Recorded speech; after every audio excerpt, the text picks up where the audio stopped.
Biasanya orang-orang yang kayak gini, mereka tuh minta dipahamin gitu dok. Sebenarnya itu benar atau salah?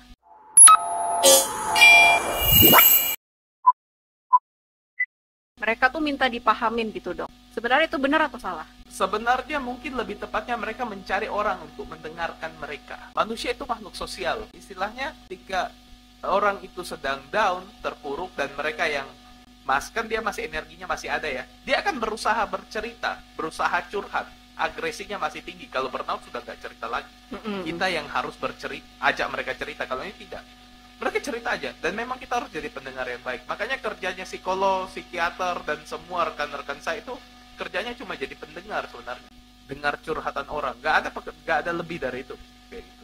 Jadi mungkin teman-teman yang sudah mampu mendengar dengan baik mungkin bisa mendaftar jadi psikolog. Oke, berarti sebenarnya butuh didengerin aja ya dok ya? Ya, tapi dengarnya bukan dengar biasa. Karena kadang itu kita manusia, kadang ketika kita sudah dengar orang, langsung kita ngomong kayak gini. Nah, kamu harus gini. Sudah salah. Itu salah langsung. Blunder kamu di sana. Nggak kayak gitu. Kamu harus gini. Dulu kayak gini. Dulu bapak kayak gini. Dulu mama kayak gini. Ya sudah, siapa yang minta dibandingin mbak lu? Mereka mencari orang yang istilahnya mendengarkan saja. Just to be a listener. Tidak lebih dari itu. Dan tidak perlu respon apa-apa berarti kita kalau jadi pendengar? Responnya mungkin ada, tapi untuk mendengarkan lagi.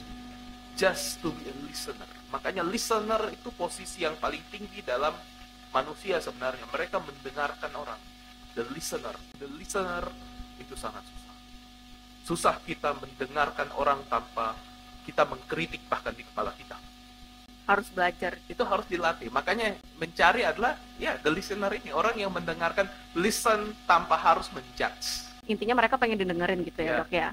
Contoh lain ya, kira-kira apa yang terjadi pada mereka yang mengalami mental exhaustion? Banyak sih. Pertama yang langsung dialami badan. Kita reaksi somatik kalau kita bilang ya. Pertama itu sakit kepala. Karena mikir. Ya, kemudian susah tidur. Karena mikir. Kemudian karena istilahnya kalau sudah berpikir, nanti kalau saya muncul di RRI besok bagaimana ya. Dan kemudian ini pengalaman waktu masih muda, mungkin teman-teman juga yang masih di sekolah mengalaminya. Kalau dibilang ujian dadakan besok itu perut pasti terputar semua kan? Itu semua gejala-gejala dari kelelahan mental kayak gituan. Bedanya dengan yang kita yang istilahnya ada situasional, mereka itu permanen. Selama pikirannya ini belum beres. Nah, kemudian gampang marah, tidak bisa atur emosi kayak gitu. Itu muncul kemudian. Dan pada akhirnya yang muncul pada level emosi adalah susah konsentrasi, kemudian apatis dalam berbagai hal, datang ke acara itu diam aja, kayak tidak mau bergaul. Tapi ini harus kita lihat perbedaannya. Dia dulunya senang gaul, ini tiba-tiba nggak mau bergaul. Kayak dia lepas kontak kayak gitu. Kurang lebih seperti itulah yang terjadi pada mereka. Dan itu semuanya ada di pikiran selalu. Dan mungkin gampang marah, ada irritable kan. Dia sudah sakit kepala, tidak tidur, kan pasti gampang marah. Kemudian cemasnya berlebihan. Dia selalu bisa membaca pikiran orang. Curiganya tinggi. Tadi kalau kita pakai analogi si kapal tadi, airnya sudah masuk, merembes masuk kan. Jadi kecurigaan itu terlalu banyak nonton TikTok tentang selingkuh. Kayaknya suami saya selingkuh. Sebenarnya kalau curiga tuh boleh nggak sih dok? Curiga itu wajar, tapi secukupnya. Makanya ini kata-kata Rumi. Pernah dengar Maulana Jalaluddin Rumi? Rumi pernah berkata, segala sesuatu yang berlebihan itu racun.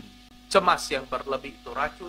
Makanan yang berlebihan itu racun. Kegembiraan yang berlebihan itu racun. Kesedihan yang berlebihan itu racun. Jadi semua yang lebih itu racun. Istilahnya segala sesuatu yang lebih itu tidak baik. Segala sesuatu itu baik itu cukup. Berhenti sebelum kenyang, makan sebelum lapar. Jadi jangan dipaksa dan kau harus dicukupkan. Jangan dilebih-lebihkan. Harus cukup, harus pas. Overthinking itu bagus, tapi jangan berlebihan. Karena dia sudah over itu hati-hati. Over kan sudah lebih. Jadi thinking itu bagus, sempurna malah. Berpikir itu penting. Tapi overnya ini langsung nggak bagus. Tinggal kita mengendalikan diri sendiri. Tapi kadang tuh apa ya, bisa dibilang ada orang yang merasa mengendalikan diri sendiri itu susah, mungkin bingung cara berpikirnya, mungkin rumit seperti apa, perlu didengerin dan perlu diarahin lah maksudnya gitu dok.